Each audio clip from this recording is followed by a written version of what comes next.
여러분 안녕하세요. 즐거운 주말 아침입니다. 그래도 우리 공부하셔야죠. 자, 전일 미국 시장 분석 및 다음 주 투자 전략 간단히 짚어드리겠습니다. 같이 들어가 보시죠. 네, 여러분들의 구독, 좋아요 버튼 부탁드립니다. 결론으로 먼저 훅 들어가 보죠. 다음 주는 좁은 박스권에 갇힐 것이다. 네, 다 이미 예상한 그러한 결론이죠. 박스권이 위쪽이 찌그러져서 내려오는 좁은 박스권에 갇힐 것이다. 이게 첫 번째 결론입니다. 다음 주에 미국과 한국의 이제 GDP 발표가 있는데요. 미국은 3%, 한국은 4% 정도. 3, 4분기 GDP 성장률 결과가 발표될 예정인데 예상보다는 좀 낮을 거로 보고 있습니다. 그러나 이것은 일시적 둔화로 우리가 우려했던 스태그플레이션으로는 들어가지는 않을 것이다. 이렇게 예상을 하고 있습니다. 특히 이제 안 좋을 거라고 예상을 한 부분은 개인 소비 부분인데요. 1, 4분기에 미국은 개인 소비가 전체 기여율이 YY로 7.4%, 2, 4분기에는 7.9% 이렇게 이루어져서 GDP 성장률에 큰 역할을 했는데요. 이 부분이 반토막이 날 거로 보입니다. 여전히 소비 확대가 감소하고 있고요. 델타 변이가 좀 줄지 않고 있고 가장 중요한 것은 미국의 정책 효과가 소멸된 첫 분기라는 거죠. 네, 이런 면에서 GDP 상승률은 생각보다는 좀 줄 것이다. 하지만 이것이 스태그플레이션을 의미하지는 않다. 그렇습니다. 이건 일시적이죠. 이제는 자기의 힘으로 쓰기 위한 정부의 역대급 정부의 지원 정책이 끊어지고 이제는 소비자들, 미국 국민들, 한국 국민들이 자기 스스로 발로 쓰기 위한 첫 번째 분기라는 거죠. 그 사이에 일시적 둔화와 갈등은 당연히 있습니다. 이걸 전체적으로 큰 침체로 가는 스태그플레이션으로 보는 것은 아니다. 이게 저의 두 번째 결론입니다. 세 번째로는 철저한 개별 종목 장세가 지속될 것이다. 네 번째로는 메타버스, 게임, 엔터, 컨텐츠 섹터는 지속 보유를 추천한다. 연말까지는 가지고 가야 될 것 같습니다. 물론 중간에 양도세 문제로 흔들릴 수는 있지만 이 분야, 가는 놈이 가는 이 시장의 생리를 여러분들이 꼭 기억하시길 바랍니다. 문제는 2차전인데요. 양극재, 그쵸? 양극재하고 전해질, 그리고 분리막, 잘못 썼습니다. 분리막은 30% 정도 줄이셔야 합니다. 더 갈 수도 있습니다. 하지만 30%를 줄여 놓으셔야 나머지 70%를 가지고 견딜 수 있으십니다. 음극재는 지속 보유를 추천합니다. 음극재와 2차전지 전공 관련된 업체들은 큰 타격은 없게 보입니다. 음극재는 오히려 LFP가 들어온다면 이게 대세가 될 수 있고 일부 쓰인다면 음극재를 통해서 구조적으로 양극재가 하지 못한 빠른 충전 그리고 롱레인지 전략을 음극재를 통해서 쓸 수밖에 없습니다. 이런 면에서 대주전자재는 지속 보유를 추천합니다. 마지막으로 금융주가 올라오고 있습니다. 사실 우리가 금융주를 되게 무시하고 있었는데 금융주에 대한 주말에 여러분들의 공부가 필요합니다. 그래서 일부 포트폴리오 편입이 필요하다. 이렇게 먼저 결론을 내고 하나씩 까드리겠습니다. 전일 미국 시장을 요약해 드리겠습니다. 제롬 파월 인플레일이 지속 우려 발언이 나왔죠. 네, 인플레이 지속될 것이다. 뒤에도 이야기하겠지만 이건 금리 인상을 올리기 위한 또한 테이퍼링을 빨리 실시하기 위한 명분 쌓기 발언으로 보고 있습니다. 두 번째는 전날 사상 최고치로 마감한 됐던 차익 매물과 주요 기술주들이 하락세로 돌아섰다. 네, 그렇습니다. 하락세로 필라델피아 반도체 지수가 하락세로 돌아섰죠. 그 이유는 스냅. 우리가 이제 청소년들이 주로 하는 인스타 같은 건데 사진을 올려서 하는 건데 이 소셜 미디어 쪽에서 애플의 여러 가지 개인 보호 정책이 큰 악영향을 미치고 3분기까지는 실적이 괜찮았습니다. 4분기부터는 영향을 미칠 것이다. 이런 우려감으로 가격이 주가가 폭락을 했습니다. 뒤에 좀 더 자세하게 달아드리겠습니다. 네 번째로는 우리의 테슬라가 어제도 멈추지 않았습니다. 장중 한때 910달러까지 올라오는 호황을 계속 이어가고 있는데요. 상승세를 이어가고 있는데 테슬라 대단합니다. 천슬라 얼마 안 남았습니다. 테슬라 한번 볼 것 같아요. 올 연말 전까지. 그래서 테슬라를 가지고 계신 분들 지속적으로 보유를 추천합니다. 여러분들 우리가 이 장애이 꺾일 것인가 말 것인가에 여러 지표들이 있는데 많은 사람들이 뭘 봅니까? 테슬라가 꺾이냐 안 꺾이냐 리딩주 이 세상의 변화를 이끌고 이 시장을 이끌어왔던 이 테슬라가 꺾이면 이 장은 꺾인다고 볼 수 있습니다. 물론 그 안에 여러 경제 지표도 보셔야 되고 여러 사람들의 분석 리포트도 보고 여러분의 감도 더 해야 되지만 테슬라 하나만을 지켜봐도 될 것 같습니다. 테슬라가 꺾여서 10% 이상의 어떤 그 하락 추세가 나온다면 이 장은 조정에 들어간다고 볼 수 있습니다. 따라서 아직 테슬라가 꺾이지 않았다는 것은 우리의 전기차는 일부 가격 조정, 단기 조정은 있을 수 있지만 좀 더 갈 수 있는 그런 매력은 있습니다. 이번 주말에 주중에 이제 고평가 논란이 일어나면서 한번 양극재들이 얻어맞았는데요. 많은 논쟁들이 있었습니다. 저는 중장기적으로 한국의 양극재들이 고평가를 받는 이유를 여러 번 말씀드렸죠. 어제 제가 말씀드렸죠. 그래서 단기 조정은 있을 뿐이지 장기적으로는 좋다. 하지만 단기적으로 너무 많이 먹었기 때문에 30% 정도는 파셔야 합니다. 더 올라가더라도 이건 팔아줘야 그래야 나머지 50에서 70%를 가지고 견딜 수가 있으십니다. 이건 투자 전략에서 굉장히 심플하면서도 프린시플 아주 강한 주요 투자 포인트입니다. 제 카페 친구들과 블로그 친구들은 이 부분들을 많이 들어서 이제 머릿속에 뇌에 새김질을 할 정도로 각을 세울 정도로 잘 민감하게 반응하는데 먹었던 그 30%를 팔아야 나머지 70%로 존버가 가능합니다. 어제 미국 시장 마지막 포인트를 보면 10월 제조 구매자 관리지수 PMI 지수가 예비치의 59.2로 생각보다는 낮게 나왔습니다. 그렇죠. 전월 확정치 60.7보다는 하락했던 거죠. 뒤에 좀 다뤄드리도록 하겠습니다. 먼저 제롬 파월의 물가입니다. 저는 조기 금리 인상의 밑밥을 깔고 있는 연준위원들, 조기 금리 인상의 밑밥을 깔죠. 우리가 미국의 연준의장들이 지역은행 연준의장들이 여러 의견들을 발표를 합니다. 물론 랜덤으로 나오기도 하지만 그 안에는 전략이 숨어 있다고 보셔야 됩니다. 막 말을 내뱉지 않습니다.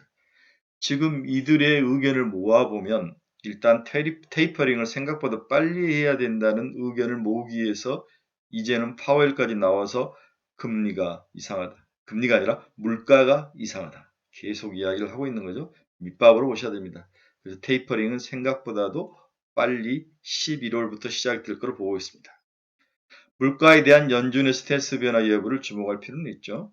연준 제롬 파웰 의장 처음에는 기저 효과가 일시적인 요인에 기인한 물가 상승으로 평가하다가 최근에는 물가 상승 완화될 것이나 공급 요인에 기인한 상승이 얼마나 지속될지 자기는 모르겠다. 더 지속될 거로 보고 있다. 입장을 변화를 한 거죠. 좀 더 갈 것 같다. 이렇게 이야기를 한 거죠. 최근 연준의 물가 전망 관련 스탠스 변화가 생긴 만큼 내년 상반기 중 3% 후반에 4%대가 지속된다면 물가가 금리 인상도 앞당겨질 것이다. 테이퍼링을 6개월 한 후에 그 다음에 이제 금리 인상이 오는데 생각보다도 한두 달 빨리 물가가 지속적으로 3% 후반대에서 4%대를 찍는다면 금리 인상이 우리가 생각하는 것보다 한두 달 더 빨리 올 수 있다. 이렇게 제롬 파월 의장의 어제 어나운스먼트에 그가 말한 말 속에서 우리가 함의를 찾아야 할 것 같습니다. 이 그래프는 뉴욕 연은의 기대 인플레이션이 역대 최고에 올랐다. 미국의 PPI, CPI, 코어 CPI 이런 것들을 보여주고 있는데요. 다 생각보다도 각도가 심하게 올라와 있죠. 그렇죠. 이제 준비는 끝난 것 같습니다. 명분 쌓기에 들어간 것 같습니다. 필라델피아 반도체 지수 한번 보도록 하겠습니다. 16개 종목으로 구성이 되었죠. 필라델피아 반도체 지수가 마이너스 1.22%를 나타내며 올라가다 소폭 꺾입니다. 그동안 며칠간 지속적으로 올라온 것에 대한 이익 실현 차원도 있죠. 크게 걱정할 사항은 아닙니다. 다만 뒤에서 다뤄지는 스네챗이 일시적으로 크게 꺾이면서 우려감을 자아냈는데 저도 이것은 또 일시적이라고 보고 있습니다. 회복은 될 거로 봅니다. 어제 미국 시장에는 핫하게 달랐던 스냅챗이 아니죠. 죄송합니다. 제가 말을 잘못. 스냅의 주가 하락 모습입니다. 하루에 거의 하한가, 우리나라 같은 하한가에 들어갔죠. 55.14달러를 기록하면서 크게 하락한 모습을 보이고 있습니다. 그러면 우리는 여기서 왜 스냅이 하락했는가, 그 이유를 한번 짚고 넘어가셔야 되겠죠? 한번 보도록 하겠습니다. 미국의 소셜미디어 스냅이 21일 애플의 사생활 보호 강화 조치 때문에 4분기 성장이 둔화될 거라고 예상한다고 밝히면서 이 회사 주가가 무려 20%, 29%, 23% 정도 하락했죠. 스냅은 이날 발표한 올해 3분기 실적에서 매출액이 작년 동기보다 57% 증가한 10억 7천만 달러, 주단 순이익은 17센트로 집계됐다. 매출액은 올가 컨센서스인 11억 달러의 소폭 못 미쳤지만 주당 순이익 예상치는 기대치를 넘어섰습니다. 주당 순이익은 8센트를 예상했는데 17센트까지 크게 올랐죠. 글로벌 일간 활성화 이용을 나타낸 DAU도 예측보다 많은 3억 600만 명으로 집계됐다. 하루에 들어와서 움직이는 숫자가 생각보다 많았다는 거죠. 그러나 문제는 3분기 실적보다 더 큰 문제는 4분기 실적 전망치, 우리가 이걸 가이던스라는 표현을 하는데요. 이게 하락했다는 거죠. 에반 스피걸 스냅 최고 경영자는 아이폰의 사생활 보호 조치가 스냅의 광고 사업에 예상보다 더 큰 타격을 줄 것이라고 전망을 했다. 대체 아이폰이 어떤 조치를 내렸길래 이렇게 스냅과 관련 기업들이 영향을 받는지 뒤에서 알아보도록 하겠습니다.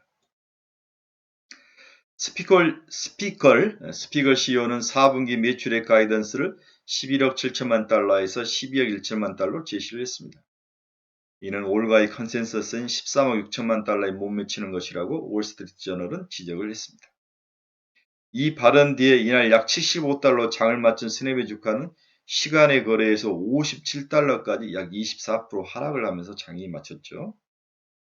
또 소셜미디어 경쟁사인 페이스북과 트위터 주가도 7% 가까이 빠진 악영향이 영향을 미쳤던 것 같습니다. 악영향이 전이된 거죠. 그렇죠? 애플의 조치가 디지털 광고 업계 전반에 미칠 영향에 대한 투자자들의 우려를 반영한 것으로 시장은 풀이하고 있습니다. 애플은 과연 어떤 조치를 했길래 스냅과 페이스북과 트위터가 이렇게 하락으로 가는지 한번 알아보도록 하겠습니다. 애플은 4월 iOS를 업데이트해 어플리케이션에 처음 실행하면서 앱의 이용 기록이나 검색 활동을 추적해도 될지를 이용자에게 물어보는 승인란을 만들었습니다. 그렇죠? 당신이 뭘 하고 있는지를 물어보는 거죠. 고객들이 의무적으로 다 추적을 할 수 있는 게 아니라 동의한 사람만에 대해서 추적을 할 수 있게 개인 정보에 대해서 강화를 한 거죠. 소셜미디어와 광고주는 이를 통해 광고 효과를 측정하고 맞춤형 표적 광고를 해왔으나 이 조치가 시행된 뒤에 미국에서 추적을 승인한 경우가 16%에 불과했답니다. 그러니까 미국 사람들이 내 걸 추적하지 말라는 거죠. 이걸 가지고 어디를 가서 뭘 먹었으며 어떤 앱을 보며 뭘 찍고 이런 것들이 다 데이터에 들어왔는데 그 데이터가 이제 심각하게 훼손이 오는 거죠. 훼손이란 표현보다는 정확하게 알 수 없는 거죠.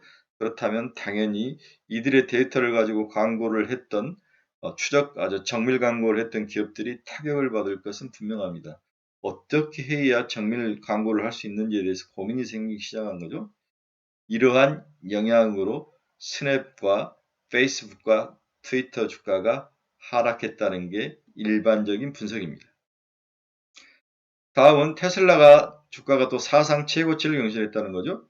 테슬라 주가가 사상 최고치를 경신하며 시장 가치 1조 달러를 향한 인류 기업이 한 발 더 다가섰다. 이미 인류 기업이죠. 테슬라는 이미 인류 기업입니다. 테슬라 주가는 올해 들어 28% 가까이 상승을 했죠. 이는 S&P 500의 1년 수익률 21%를 넘는 수익이죠. 보십시오. 100달러 이하에서 900달러까지 가죠. 100달러 이하일 때가 2019년 말이었습니다. 중간 정도였죠. 대단합니다. 천슬라가 될 수 있을 것 같습니다. 미국 PMI 지수도 발표가 됐는데 10월에 코로나19 감염자 수가 감소하면서 10월에 서비스 부분이 살아났습니다. 그렇죠? PMI 지수는 이렇게 세 개로 되어 있습니다. 서비스 PMI, 제조 PMI 이 두 개를 합친 복합 구매자를 PMI로 되는데요. 기업 구매 담당자들을 대상으로 신규 주문, 생산, 재고, 출하 정도를 일일이 물어봅니다. 그들에게 보내고 그들이 답한 걸 받아가지고 1에서 100까지 먹이는 50이 넘으면 좋은 거라고 표현을 하는 건데 서비스 PMI는 지난달에 54.9에서 이번 달은 58.2로 서비스 PMI는 좋아졌습니다. 그런데 우려했던 건 제조 PMI죠. 지난달 60.7에서 올해는 61% 정도, 61일 수가 나올 거라고 예상을 했는데 이번 달에 59.2로 줄어든 거죠. 하지만 두 개를 합쳐서 57.3으로 전월 55보다는 좋아졌습니다. 즉 서비스, 사람들이 활동을 하면서 일어나는 서비스 분야가 조금씩 살아나고 있습니다. 그래서 그 강도는 크지 않지만 트렌드가 계속 유지되고 있다는 거죠. 이런 면에서 스태그플레이션은 그렇게 위협적이지 않다라고 보셔야 될 것 같습니다. 지난주 한국 주식시장 정리를 간단하게 한번 하고 넘어가겠습니다. 주가는 기술적 반등 후 작은 박스권에 갇힌다. 죄송합니다. 기술적 반등 후 작은 박스권에 갇혔죠. 네. 미국 시장과 디커플링이 가장 큰 문제였습니다. 디커플링 이유는 국내 기업들의 실적이 피크아웃되고 4분기 내년의 실적 전망이 조금씩 하향했습니다. 공급 차질 문제가 지속적이고 코비드가 지속적이고 그리고 이머징 시장의 선진국보다도 이 인플레이션이라든지 공급 차질에 심하게 영향을 받고 타격을 받을 것이다. 이러한 우려 속이 계속 시장의 전망이 이렇게 이어 들어오면서 이머징 시장이 살짝 먹고 터지고 반복적으로 나타나는 거죠. 그렇죠? 특히 중국발 경계 영록이라든지 헝다 문제가 해결이 미해결됐죠. 금요일 날 보니까 헝다 문제는 1차는 일단 이자를 갚고 넘어오기는 했는데 여전히 중국 정부의 스탠스는 경기를 쿨링다운 쪽으로 몰고 가고 있는 것 같습니다. 반도체, 자동차 등 아시아 시장의 주가를 인글 지수 관련주들이 크게 반등하지 못하고 횡보하거나 오히려 빠져버리는 영향을 보이는 거죠. 그렇습니다.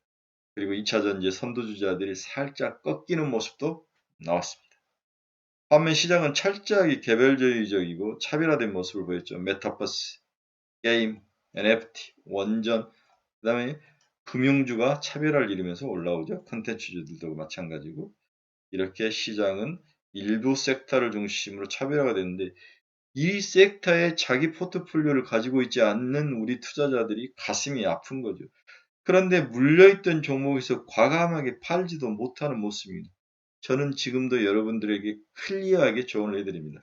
50%는 팔아서 넘어오셔야 됩니다.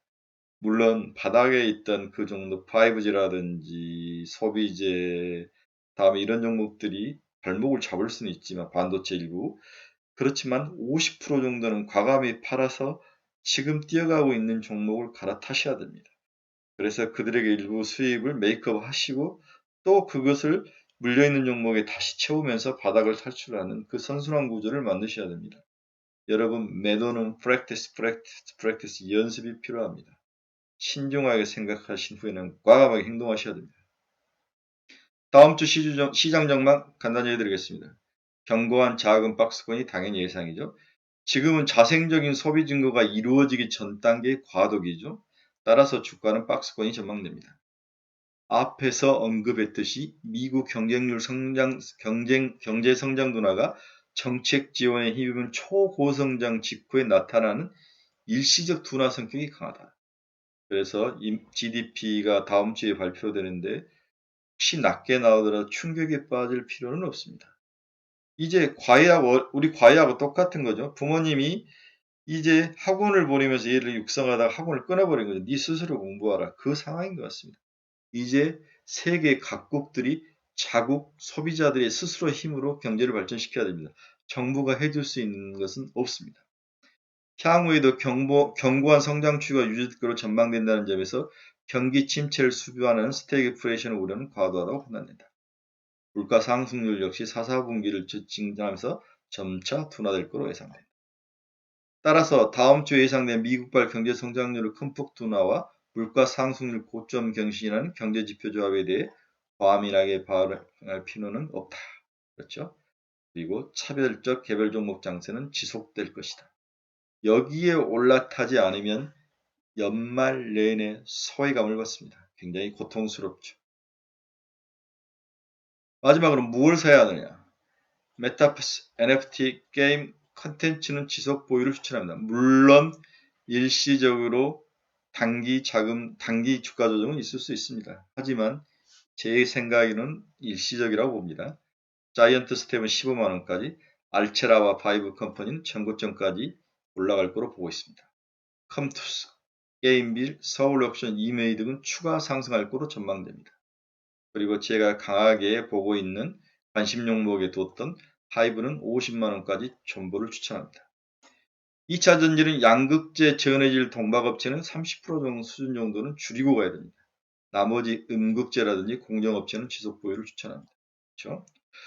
세 번째는 금융주들이 단기 반등 움직임이 있어서 KB금융주 지주 정도는 가지고 계셔야 합니다. 그리고 메리츠 금융주도 좋아 보입니다. 배당도 많이 주고, 이런 종목들은 지속 소폭 포트에 담아 놓으셔야 될 것 같습니다.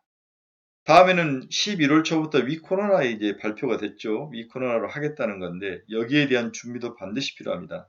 바닥에 가 있는 LG 생활건강 얼굴을 만져줘야 됩니다. 그렇죠? 마스크도 벗어야 되고 또는 적게 써야 돼요. 클래시스. 여행 가셔야 됩니다.